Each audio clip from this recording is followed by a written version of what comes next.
Muy buenos días, tardes o noches, según cuando estén escuchando este podcast.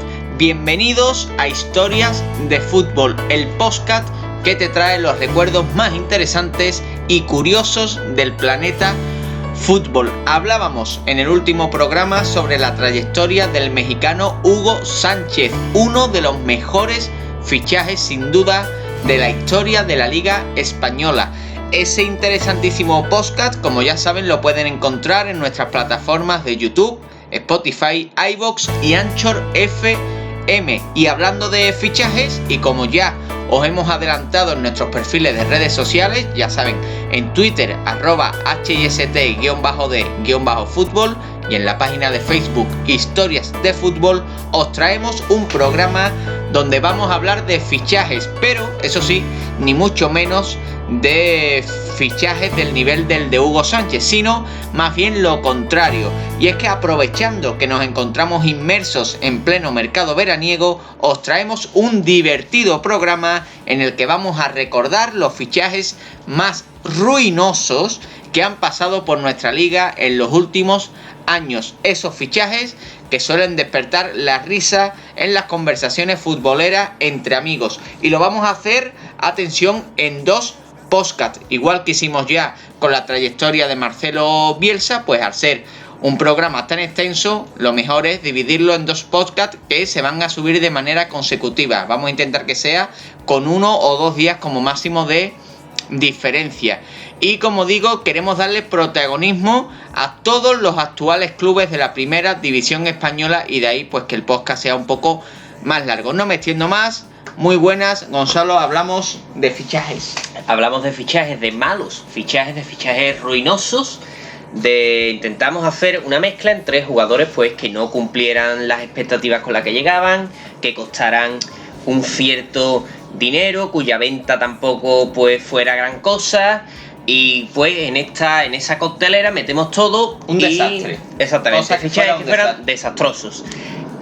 Todos esos aspectos los metemos en una coctelera y lo que nos sale es lo que os vamos a contar. Y vamos a ir equipo por equipo y empezamos por la A de Alavés, del Deportivo Alavés.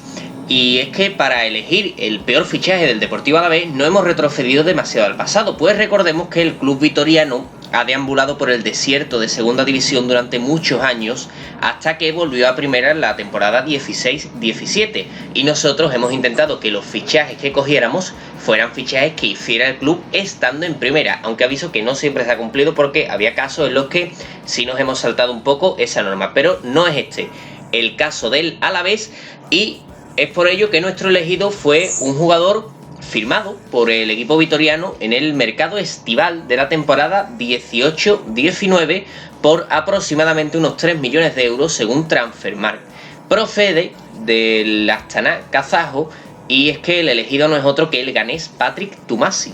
Toumasi fue fichado por el Deportivo Alavés, como bien has dicho, la temporada 18-19, hace muy poquito tiempo, y por tanto seguramente muchos de nuestros oyentes lo recordarán, y fue firmado tras obtener unas estadísticas muy buenas en este equipo del Astana, y es que venía de marcar 45 goles y dar 19 asistencias en la Premier kazaja, a la que había llegado en el año 2015 procedente del fútbol letón.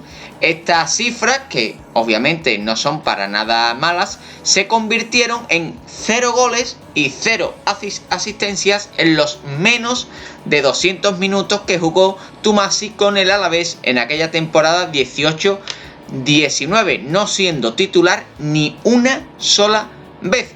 Aunque, Gonzalo, no todos fueron ceros en el paso del ganés por Vitoria. Efectivamente, este ganés que llegaba a Vitoria tras un paso por el fútbol letón y el fútbol kazajo, una trayectoria en clara línea ascendente que arrasaba por el fútbol europeo, Patrick Toumasi, pues no se quedaría cero en Vitoria, y es que la única estadística en la que no encontramos ese número redondo durante su paso por Vitoria es en tarjetas amarillas, pues recibió 2, así que ese fue el bagaje de Patrick Toumasi. Ese es el recuerdo. El Deportivo Alavés, 0 goles, 0 asistencias y 2 tarjetas amarillas en menos de 200 minutos de juego.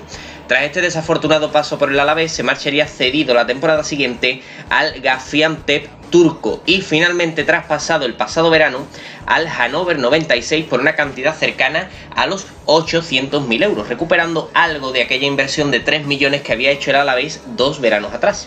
Otros jugadores que podríamos recordar del Deportivo Alavés en este programa pues son Ramón Miérez, que costó también cerca de 3 millones de euros, concretamente 2,7, Burgui, el canterano del Real Madrid, que también llegó por alrededor de 3 millones, o el brasileño Wesley, fichado del Peñafiel por el Alavés en el año 2005 por 1,5 millones de euros para jugar tan solo 370 minutos y marcar algo que no consiguió Tomasi, un gol en la liga. Gonzalo, ¿a ti te gustaba mucho Ramón Miérez?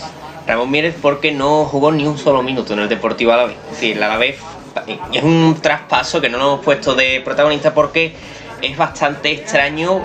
El Alavés paga 2,7 millones de euros por el futbolista, no juega ni un minuto en el Alavés, se marcha cedido una temporada al Tenerife, donde sí recuerdo haberle visto jugar algo, y acabó traspasado al Osijek de Croacia por exactamente el mismo dinero que el Alavés había pagado en su día por el futbolista.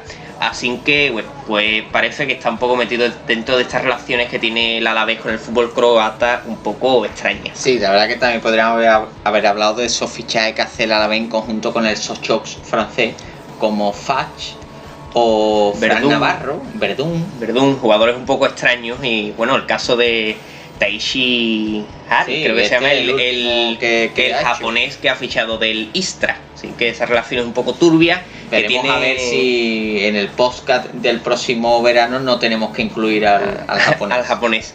Seguimos con la A, pero en este caso ya no es de Alavés, sino de Athletic Club de Bilbao. En el Athletic, aunque hablamos de un jugador de mucha mayor talla que lo que hemos visto en el Alavés, no podemos dejar hablar del que es el fichaje más caro en la historia del club bilbaíno, o al menos lo era hasta hace más. Hablamos nada más y nada menos que de Roberto Ríos, que a muchos de nuestros oyentes les sonarán, especialmente a aquellos oyentes béticos, ya que es hijo del mítico Eusebio Ríos y Roberto ha sido durante muchos años segundo entrenador de Pepe Mel en su aventura por los banquillos. Y aunque seguro, como bien has dicho, que muchos de nuestros oyentes lo conocen, pues al que no, pues hay que comentar un poquito que Roberto Ríos fue un central de más de 1,90 de altura, con bastante solvencia en defensa y un gran instinto goleador en los saques de esquina, capacidades pues que le valieron para ser llamado por Javier Clemente para la selección española hasta en 11 ocasiones y levantar el interés de clubes como el Real Madrid, el Barcelona o el Manchester United. Sin embargo, como suele pasar en los jugadores vascos, su mayor aspiración es jugar en el Athletic. Efectivamente, Roberto Ríos quería jugar en el Athletic, el equipo de su tierra, pero el interés de estos grandes clubes encareció enormemente su precio. El Athletic trató en un principio de negociar con el por entonces presidente bético Manuel Ruiz de Lopera, pero este se negó a la negociación y el Athletic se vio finalmente obligado a pagar los 2.000 millones de pesetas que marcaba su cláusula de rescisión, equivalente en la actualidad a unos 12 millones de euros, una cantidad nada menor para la época de la que estamos hablando. Y este precio, quizás un tanto elevado, hizo que el jugador de Baracaldo se convirtiese en el fichaje más caro de la historia de la entidad rojiblanca. Manuel Ruiz de Lopera, un gran negociador, de los más duros que se han conocido en la historia del fútbol español. Mano de hierro, no olvidemos aquella vez que le dijo a Abramovich, ya va el ruso para atrás. Ahí está. La verdad que tiene un podcast, Manuel Ruiz de Lopera. Bueno, este precio, seguramente excesivo, como bien ha dicho, fue una losa demasiado pesada para Roberto Ríos, algo que le sucede a muchos futbolistas, que no obstante estuvo hasta 5 temporadas en el club de San Mamés, aunque siempre con un rol complementario, un rol de suplente, más allá, eso sí, de esa primera temporada en la que llegó y que sí gozó de más oportunidades. En sus últimos años en Bilbao, además, pues tuvo diferentes lesiones que lo lastraron hasta obligarlo a retirarse del fútbol con tan solo 30 años de edad y dedicarse entonces al mundo de los banquillos, donde ha sido durante muchos años segundo de José de Mel.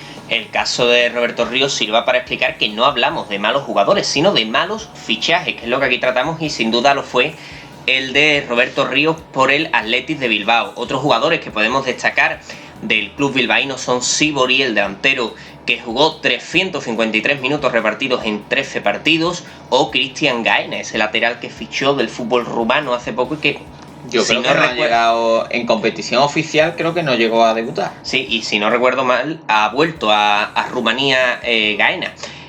Acabamos con la A y en este caso nos trasladamos al Atlético de Madrid, donde hay muchos casos de los que hablar. Efectivamente, y es que en el Atlético de Madrid, igual que sucederá en el segundo podcast donde hablaremos del Betis, pues bueno, donde hay presidentes así un poco peculiares, como era el caso del Opera o el caso de Jesús Gil, pues estos fichajes raros eran más comunes. Y es que en el Atlético tenemos que hablar del caso de hasta 4 jugadores que hemos aquí seleccionado: Lawal, Mbengue, Maximiliano de Oliveira y Matías Llana.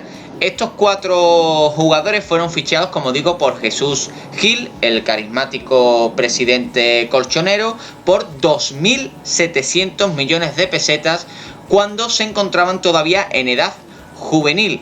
Y de estos 4 jugadores, solo Lawal llegó a jugar en el filial.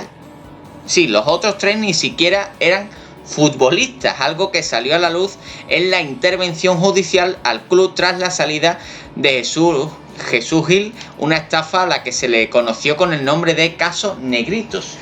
Lawal llegó a jugar en el filial, pero de Lawal no se ha vuelto a saber. Tú preguntas ahora mismo en Madrid dónde está Lawal y nadie te va a saber decir dónde está Lawal. Estamos hablando de que el Atlético de Madrid ficha a 4 personas que no eran futbolistas. Y al menos 3 de ellos no se les ha visto nunca dando una patada a un balón. Y les costó 2.700 millones de pesetas. Exactamente. Ahí estuvo el negocio de Jesús Gil. Y es que no es el único, pues otro caso parecido es el de Rade Bogdanovic, por el que el Atlético pagó nada más y nada menos que 2,9 millones de pesetas en el año 1997. Esta cantidad por un jugador que solo había jugado en las ligas coreana y japonesa y que, al igual que los 4 anteriores, se acabó demostrando en la intervención judicial al club que había costado 4 veces su precio real.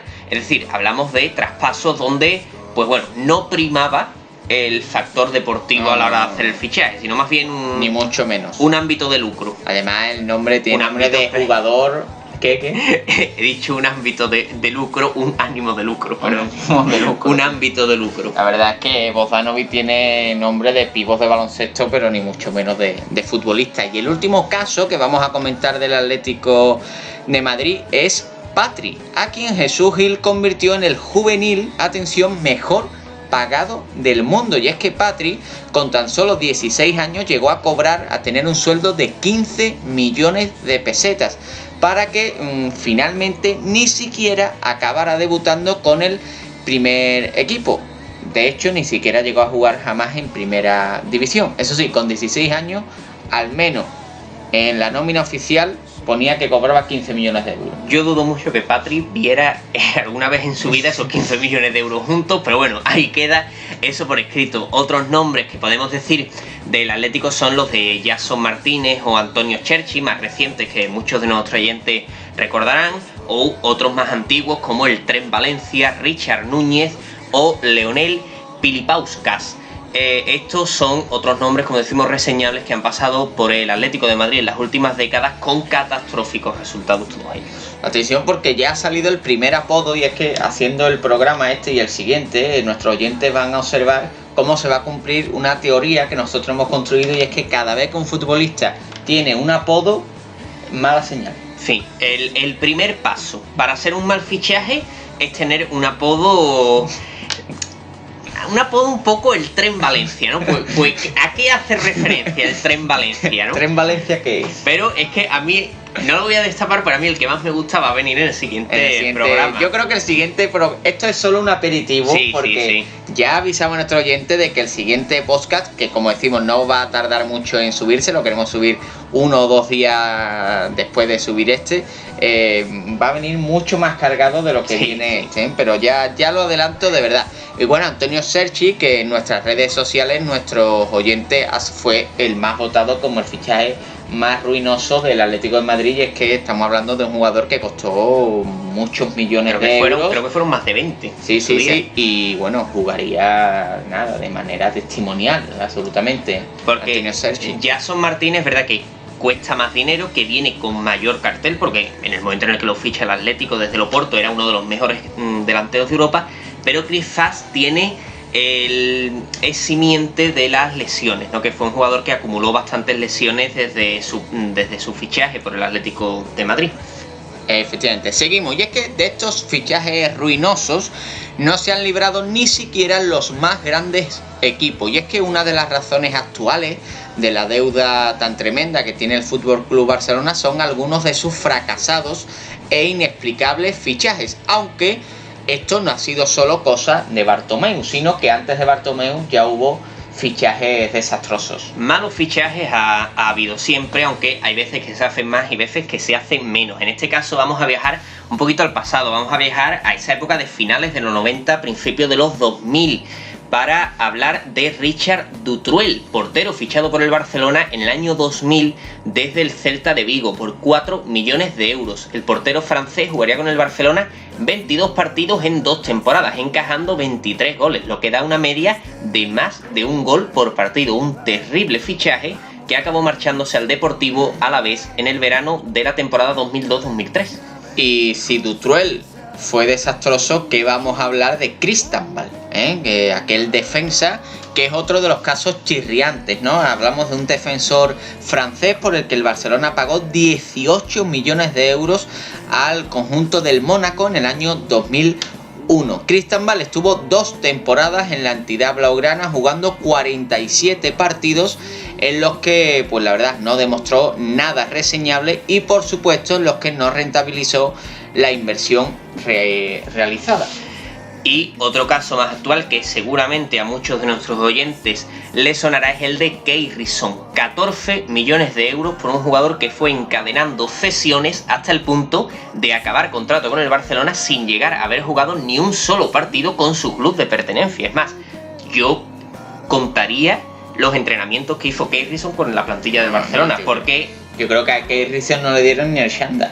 Sí, Keirison, yo creo que Keirison, nadie sabía quién era Keirison en las oficinas del Camp Nou. Keirison era un nombre que aparecía en un papel que había que firmar cada cierto tiempo. Eso sí, es verdad que yo sí recuerdo la presentación de Keirison, cosa que, por ejemplo, pues ha denunciado Mateu Fernández, que ahora se ha marchado del Barcelona y el pobre pues ha dicho que no le hicieron ni presentación. Un fichaje que, si no recuerdo mal, fue 8 millones de euros los que pagó el Barcelona hace año y medio aproximadamente, y que, como bien ha dicho el jugador cuando se ha ido, ni siquiera fue presentado. Es decir, es que son casos que uno pues no se explica muy bien exactamente a qué se deben esos fichajes. Al menos a Mateu Fernández lo vimos jugar en el Valladolid, que es algo, verlo jugar, que a muchos de los jugadores que están en esta lista no se le ha visto. Bueno, para acabar con Keirison hay que comentar que sigue en activo y está en el Arouca de segunda división portuguesa. Así que si alguno quiere engancharse a la segunda división portuguesa, a ver al brasileño, pues ahí está. Sin duda, pues es quizá el caso más paradigmático o el caso que más se suele nombrar actualmente para explicar la deuda hasta el punto en el que ha llegado la deuda del Barça, y es que es por fichajes como el de Keirison, que cuestan muchos millones de euros y que no se explica muy bien por qué se hicieron.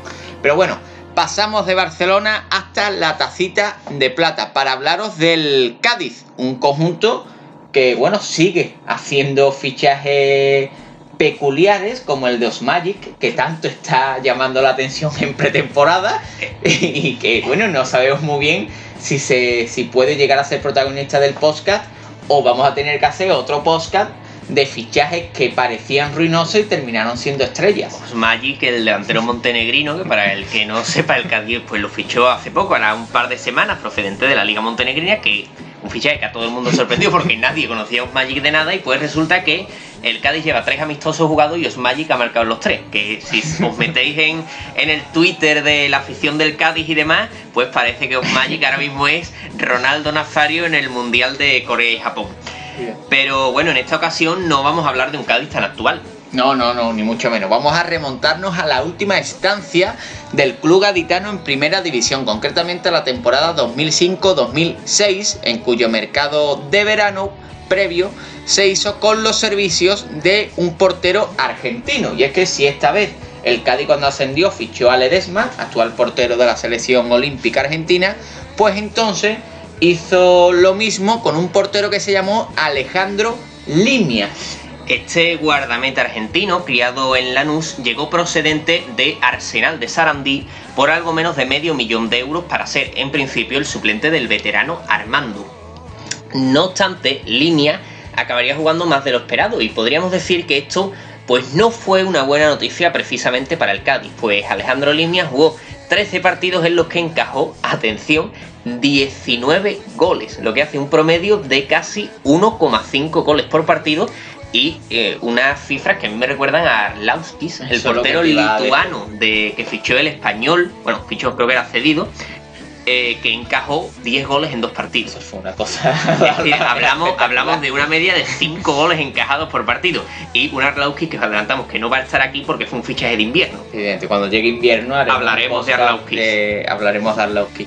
Pero bueno, pese a estas malas cifras, tienen que saber nuestros oyentes que Limia siguió en el Cádiz la temporada siguiente, ya en un Cádiz que había descendido y se encontraba en segunda división, aunque ahora Limia pues pasaba sí a tener un rol de suplente más claro que el que tuvo en la temporada de primera división y por el que se entiende, entre otras cosas, que el Cádiz acabará descendiendo.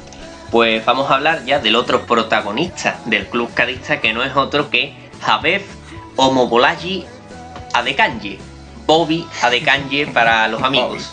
El nigeriano llegaría al Cádiz cedido desde la Lazio con el rol de revulsivo, que surgen en los últimos días y que buscaba aportarle algo distinto a la plantilla en su regreso a primera el verano pasado. Bobby jugaría solo 3 partidos de liga, los 3 como suplente y 2 de Copa del Rey, con una única titularidad y mostrando, esto lo aporto yo, una forma física pues bastante deficiente para lo que se espera un jugador de primera división.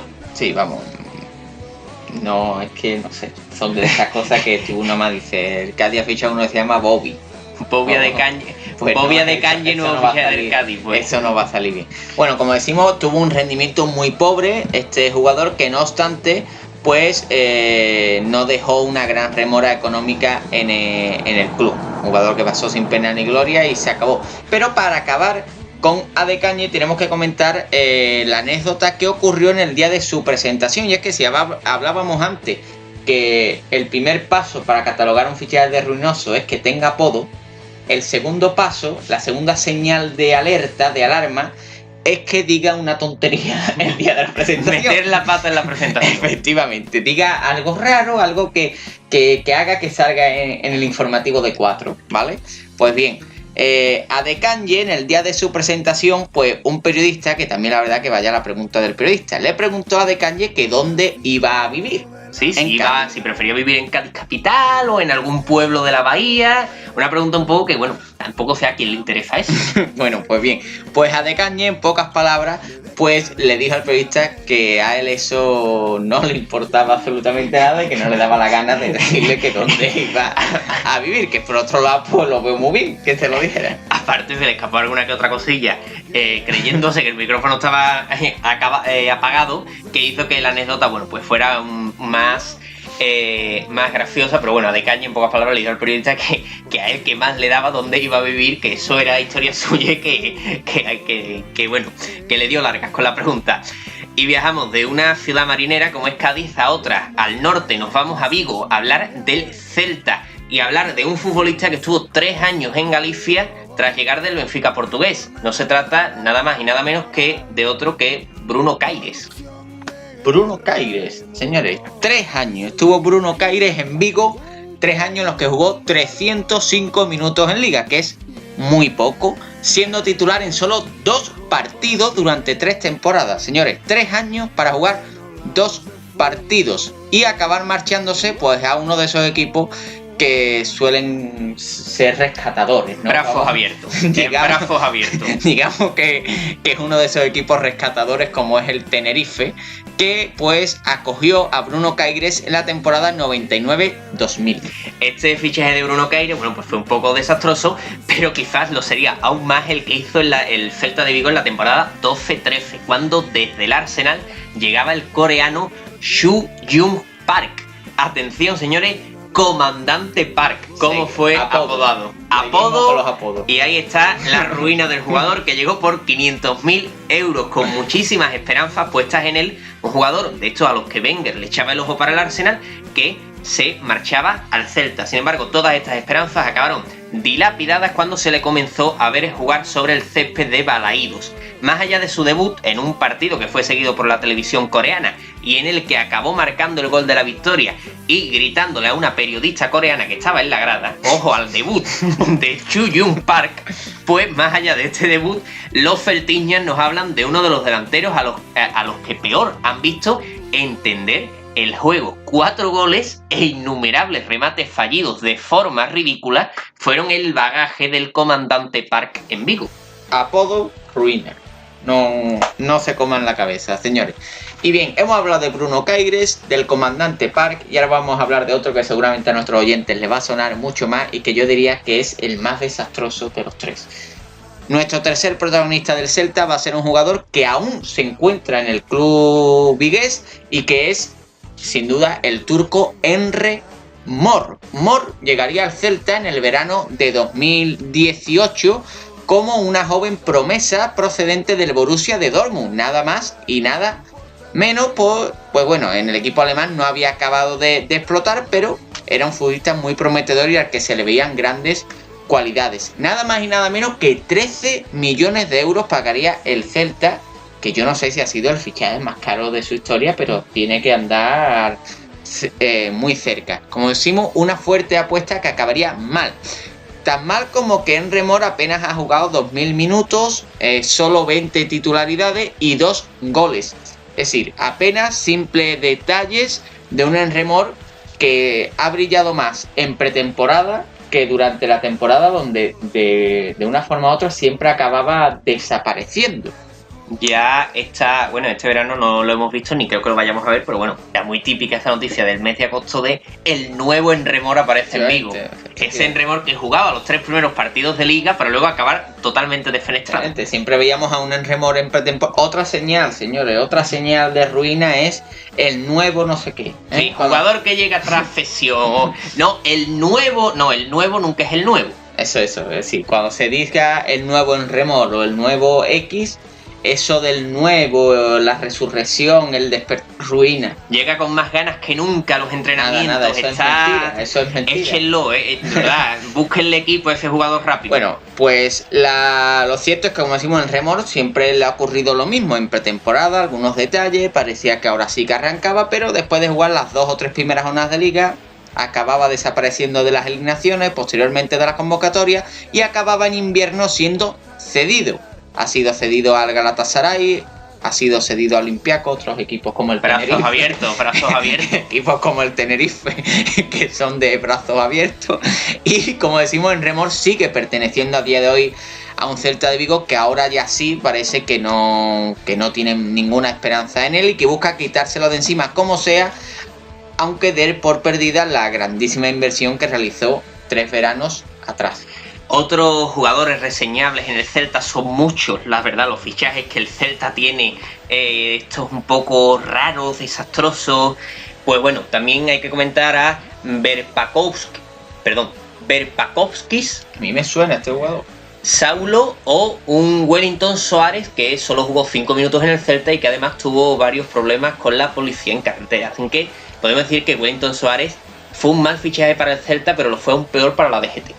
Lo mismo me estoy equivocando porque la verdad que no tengo ahora mismo la documentación, pero yo diría que Verpakovskis fue uno de los jugadores que con Letonia, ¿puede ser letón?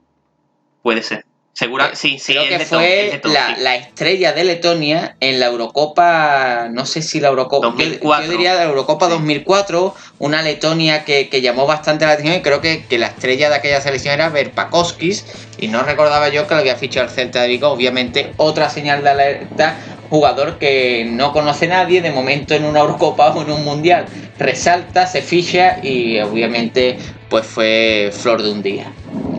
Bueno, seguimos, nos vamos a Elche, de punta a punta nos vamos de Vigo al Martínez Valero, porque en el Elche tenemos que dar un nombre que dejó un enorme pozo de decepción, y ya aviso que no es Lucumí.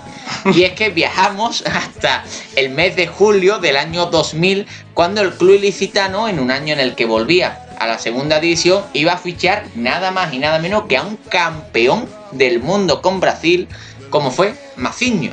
Efectivamente, decíamos antes que no todos los fichajes fueron realizados cuando el club estaba en primera división, pero esto con el Elche, pues la verdad que nos lo hemos saltado para hablar de Mazinho, la estrella brasileña que llegaba a Elche con 34 años y con la responsabilidad de liderar al equipo hacia el regreso a primera en esa segunda división en la que se encontraba el club ilicitano.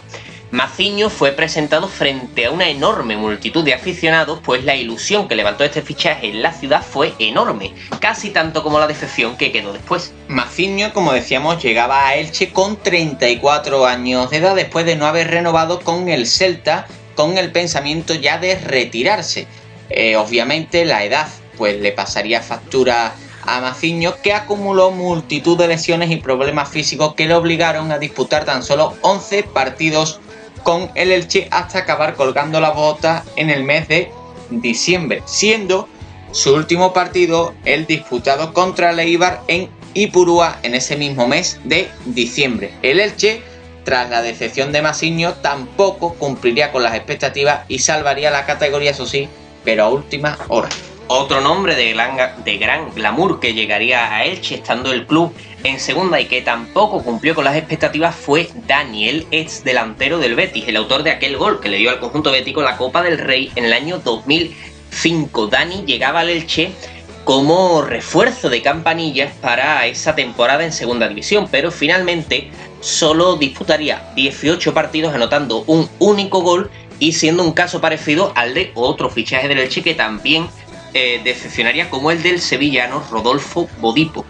Grande Rodolfo Bodipo. Comentarista de lujo en esas retransmisiones de los trofeos Carranza y colombinos que hacía Canal Sur, de esas noches de gol a gol. Fernando Peralta, y ya después pues vino Rodolfo Bodipo. Dani, por cierto, ha dicho que marcó el gol de la Copa del Rey, pero aún marcó otro gol que yo diría que ha sido más importante en la historia bética, como fue el de la victoria ante el Chelsea en aquella temporada de Champions del año 2005. Y bueno, nos vamos de Elche para volver a Barcelona. Volvemos a la ciudad condal, pero en este caso para hablar del Español y de un futbolista que no creo, la verdad, que le suene a ninguno de nuestros oyentes. Jean-Philippe Javary. O Javary. Más bien, siendo francés, supongo que se pronunciará Javary. Bueno, pues será Jean-Philippe Javary, que formó parte, atención, primero de la plantilla del Barcelona, de aquella plantilla entrenada por Louis van Gaal, que va a volver a la selección holandesa para el Mundial de Qatar y que logró con el conjunto culé el campeonato de Liga 1997-1998. Este futbolista francés, que nació en enero de 1978, llegó al conjunto culé en el verano del 97, procedente del Montpellier francés, firmando nada más y nada menos que por 6 temporadas, un largo contrato para Jean-Philippe Javary. Es decir, se tienen que situar nuestros oyentes y que no se equivoquen con lo que antes hemos hablado del Barcelona. Estamos hablando del Español, que va a acabar rescatando a un futbolista que va a fichar el Barça. Si ahora mismo estamos hablando de un fichaje del Barça, un fichaje ruinoso. 6 temporadas se le fichó a Javary el Barça de Van Gaal. Bien, la primera curiosidad de Javary es que llega al Barcelona sin ser todavía futbolista profesional. Este hecho provocó que el contrato no fuera válido, ya que el Montpellier, por ley, tenía derecho a cobrar los derechos de formación del futbolista. Ante tal cuestión, para que el jugador llegara finalmente al conjunto blaugrana, los culés tenían que pagar 50 millones de pesetas, a lo que el Barcelona se negó, y como tampoco el futbolista tenía los 50 millones de pesetas, pues ese pago no se realizó, y esto hizo que finalmente el fichaje de Javary se fuera al traste y que el futbolista no posara nunca con la camiseta del Barcelona. Esto hace que Javary se lleve un año en blanco y pues el Español no tiene otra idea que ofrecerle al jugador un contrato. Es decir, el Español, no sé a quién ni en qué momento, dijo: oye, pues este jugador que lo fichó el Barcelona el año pasado, que llegó con problemas de cuestiones legales, que lleva un año en blanco, va a ser nuestro líder para la nueva temporada. Jean-Philippe Giabari, enorme ahí, el encargado de ese fichaje por parte del Real Club Deportivo Español. Como no podía ser de otra forma, el paso del jugador por el club periquito fue totalmente testimonial. Acabó cedido en la segunda división francesa en el Valenciennes y así comenzaba una trayectoria como trotamundos que le ha llevado a pasar por Escocia, Inglaterra e incluso Australia sin destacar en ninguno de estos lugares. Obviamente, tras Giabari, cualquier comparación es odiosa, pero vamos a citar otros fichajes frustrados del español, como el caso de Nakamura. Seguramente este sí que os suena y sí que lo van a recordar muchos de nuestros oyentes. Y es que se trata de un jugador muy mediático que llegó del Celtic de Glasgow y que solo estuvo 5 meses en las filas del club blanquiazul. Otros jugadores, ahora vamos a detener un poquito más en Nakamura, pero por citar otros casos, hablemos de César Peixoto, Kevin Bobson o el más reciente, porque sea reciente no quiere decir que sea menos ruinoso, Fernando Calero, el central por el que el español pagó nada más y nada menos que 8 millones de euros al Valladolid para acabar como suplente, jugando muy poco y la verdad que lo que jugó bastante mal, y en un español pues que acabó descendiendo en una temporada en la que todo el mundo esperaba todo lo contrario y bueno, fue un auténtico desastre. Pero bueno, nos queremos detener un poco más en el caso de Nakamura. Shunsuke Nakamura, estrella del Celtic de Glasgow, llegaba a Barcelona con el cartel de gran estrella y sobre todo de jugador que podía permitir al club abrirse paso en otros mercados como el asiático. La presentación del nipón dio muy buenas muestras de ello, pues hasta 8.000 personas acudieron a su presentación y multitud de medios japoneses cubrieron el evento. Pero se puede decir que lo de Nakamura pues se quedó ahí, ¿no? Y es que en lo futbolístico, el futbolista que venía del Celtic no se adaptó en ningún momento al fútbol español ni a la vida en la ciudad, ya que no aprendió ni una sola palabra en español. Tampoco esto debió de sorprender mucho porque en sus anteriores clubes pues tampoco había aprendido ni italiano ni inglés en sus anteriores aventuras. Y eso hizo que solo se dirigiera a la camarilla de periodistas nipones que le solían rodear tras los entrenamientos y tras los encuentros y que le hacían vivir en una burbuja muy alejado del día a día del equipo.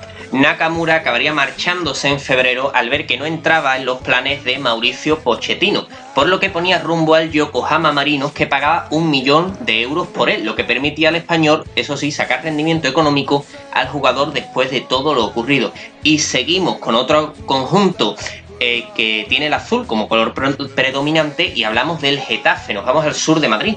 Efectivamente, nos quedan 2 equipos por repasar en este podcast, ya estamos llegando al final, pero hablemos ahora del Getafe. Y respecto al Getafe tenemos que hablar de un colombiano, Jofre Guerrón, un colombiano que fichaba por el equipo madrileño a cambio de nada más y nada menos que 4 millones de euros procedentes del Liga de Quito, con el que Guerrón había ganado la Copa Libertadores, la cual por cierto celebró con una camiseta ya puesta del Getafe.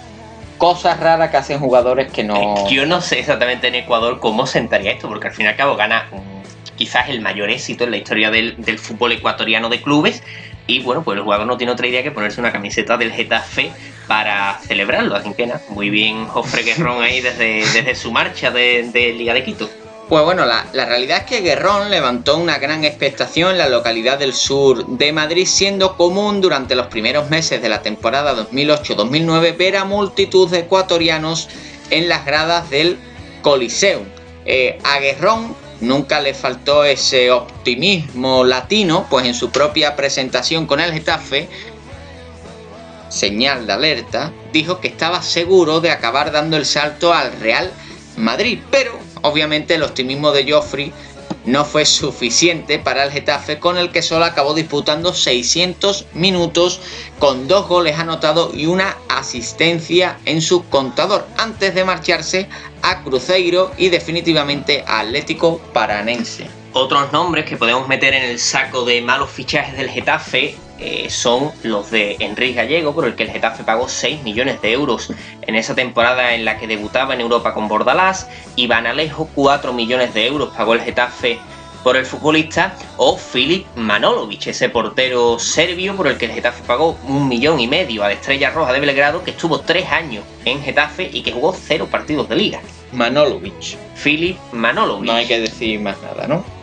Bueno, y concluimos esta primera parte del podcast en Andalucía y concretamente en el Granada.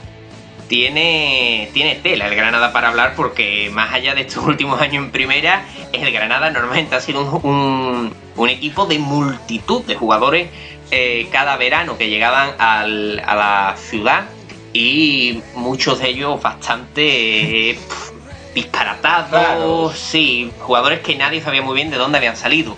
Un caso de esto es el de Johan Moyo, quien llegó por 1 millón de euros procedente del Mónaco en la temporada 2011-2012 y con el apodo, atención, de el Cristiano Ronaldo francés. Señal de alarma. Señal ya en ese momento, pues ya en Granada cierran las puertas del estadio y decimos, pues aquí ya con Moyo no hay nada que ver. Moyo, como no podía ser de otra manera, pues no se iba a parecer a Cristiano Ronaldo. Ni mucho menos, demostró parecerse muy poco a Cristiano Ronaldo, pues Johan Moyo solo disputaría 7 partidos en total con el conjunto granadí antes de su marcha al Nancy en el mercado de invierno de esa misma temporada, por lo que estuvo en la ciudad de la Alhambra tan solo unos pocos meses. Pero como hemos dicho, hay muchos nombres para sacar a relucir en el Granada, y otro del que no nos podemos olvidar es el italiano Antonio Floro Flores, que con ese nombre de cantador flamenco llegaba a Granada en la temporada 2012-2013 de la mano de Los Pozo y Quique Pina. Floro Flores no se adaptaría al equipo, jugando solo 10 partidos antes de su marcha de invierno, aunque según cuentan las fuentes sí parece que se adaptó bastante bien a la vida nocturna de la ciudad. Pero si hay una temporada desastrosa para el club nazarí, fue la más o menos reciente de 2016-2017, cuando el equipo del Granada remodeló casi al completo la plantilla, incorporando a multitud de jugadores totalmente desconocido. Y es que hay que hablar que bueno, se intentó en esa temporada un proyecto ilusionante. Se hablaba de un Granada que aspiraba a jugar Europa, estuvo muy cerca de llegar como entrenador Jorge Sampaoli y acabaron con Tony Adams. Ese Granada que, por cierto, también cambiaba de propietario ese año, negocios un poco raros los que rodearon al Granada. Ese propietario diciendo que en 3 años estaba el equipo en Europa, y bueno, tardó 5, aunque con un previo paso de 2 años por segunda. Es verdad, no mintió, no se puede decir que fuera mentira. Si el Granada ha terminado estando en Europa la pasada temporada y además haciéndolo muy bien, pero es cierto que el comienzo no fue ni mucho menos lo esperado, y es que ese proyecto ilusionante comenzó echando el equipo a segunda división. Bueno, bien, en aquella temporada 2016-2017 uno de los principales fichajes que realizó el conjunto granadinista fue José, y aquí viene la señal de alarma, La Mangosta Angulo. José La Mangosta Angulo. La Mangosta es el apodo. Pues bien, La Mangosta venía de ser... ¿Qué me vas a comentar? Sí, antes de... ¿Qué es una mangosta? No sé. Es decir, tú te apodas la mangosta, pero ¿qué es una mangosta? Nadie es decir, sabe. El tren, pero ¿qué es una mangosta? Es decir, a ti te ponen un apodo porque tú te pareces a algo, a alguien veía a José Angulo y decía, es que es una mangosta. Yo veo a este jugador en el campo y digo, es si una alguien mangosta. sabe que es una mangosta, que lo deje en comentarios, porque nosotros no tenemos ni idea. Efectivamente. Bueno, pues bien, José La Mangosta Angulo, quien venía, como decimos, de ser una de las revelaciones de la Copa Libertadores de Independiente del Valle, fue incorporado por el Granada por 4 millones de euros. Además, si no recuerdo mal, creo que en su día llegó como el fichaje más caro de la historia del Granada. Pues bien, aquello fue un auténtico desastre. Y es que La Mangosta todavía no había llegado a Granada y ya estaba fuera del Granada. ¿Por qué? Porque antes de incorporarse a la disciplina nazarí dio positivo en un control antidoping, y esto le conllevó una sanción de 4 años sin jugar, siendo obviamente inmediatamente rescindido por el Granada y entrando en una larga batalla judicial. Eso sí, los 4 millones de euros estaban ya en las arcas de Independiente del Valle. Sí, yo creo que Independiente del Valle se lavó las manos así y dijo que se arregle la mangosta y el Granada. Otros nombres que podemos decir de Granada, la verdad que es que son infinitos prácticamente. Sí, y sobre todo esa temporada fue... Son los de Sergi Samper, Agban, Edi Silvestre, Alexander Coef, Campos Toro, Fatau, Abdul Sissoko, Atsili, Saunier, Gastón Silva o John Toral. Una ristra de nombres. Y te has olvidado de Agbouche.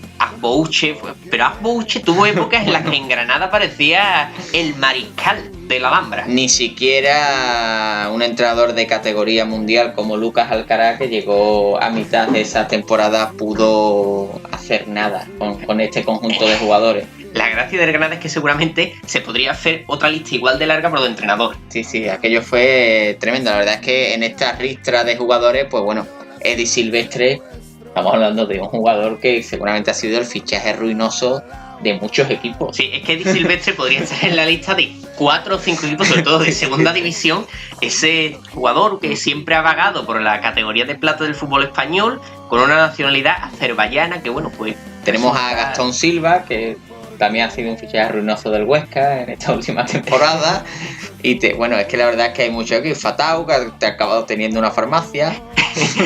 John Toral, que bueno, pues venía un español que venía del Arsenal, que yo me acuerdo que en los juegos de fútbol sobre todo pues salía muy resultón, pero no llegó a nada. Sergi Samper, que cuando salió del Barcelona pues parecía que iba a ser pues el nuevo Busquets. Y no, pues resulta que está del nuevo malo. Resulta que está en el Vissel Kobe. Bueno, acabamos esta primera parte del podcast, porque si no ya se nos ha quedado bastante larga con estos 10 primeros equipos y nos quedan otros tantos. Y es que, como decimos, este podcast sobre fichajes ruinosos del mercado de verano de la Liga Española lo hemos dividido en 2 partes. Como saben, este podcast lo van a tener en las plataformas de YouTube, Spotify, iVoox y Anchor FM. Todas las novedades en @hist_d_fútbol en Twitter y en Facebook, en la página de Facebook Historias de Fútbol. Vais a tener este podcast ya, obviamente, si no, no me podéis estar escuchando. Y mañana o pasado vais a tener la segunda parte, que ya os aviso que va a ser mucho mejor que esta primera, porque se vienen una ristra de nombres que si aquí hemos dejado fichajes de ruina auténtica, lo que nos viene, señores, vamos a hablar del Betis de Lopera, del Sevilla de Carrión, del Real Madrid de Toshak y Lorenzo Sanz, porque el Real Madrid también tiene su parte oscura, igual que la tiene el Barça. Bueno, vamos a hablar de muchos equipos, vamos a hablar del Levante, el Rayo Vallecano, que el es otro Rayo Granada, Vallecano de Paco Gémez, el Rayo Vallecano de Paco Gémez. Esos años de los 90 detrás con